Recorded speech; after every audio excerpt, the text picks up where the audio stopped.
Good morning, church.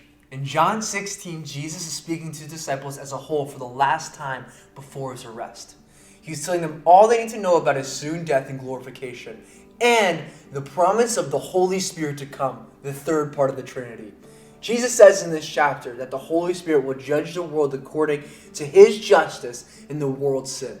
He will judge according to God's righteousness, and he will appear victorious over the devil. But how will the Spirit carry out this judgment of God in the world over Satan after Jesus departs? Well, in John 16:13, Jesus says, "But when he, the Spirit of truth, comes, he will guide you into all the truth.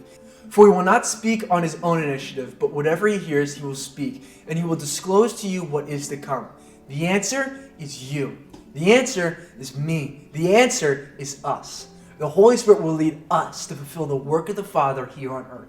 The Holy Spirit is not just some force that sits outside of this realm, like some great ventriloquist doing everything as we just sit there receiving all of his blessings. No, the Spirit of God will lead us into all truth so that we can be used actively in carrying out God's victorious campaign in this world. He will disclose to us what has been set in order from the throne of heaven, and we will be his ambassadors in his army to enact his decrees. And as Jesus says in verse 11, our enemy, the prince of this world, is already condemned. We have no reason to fear him or the forces of this world. Jesus comforts his disciples in this chapter who will soon be dismayed and scattered by the crucifixion of Christ.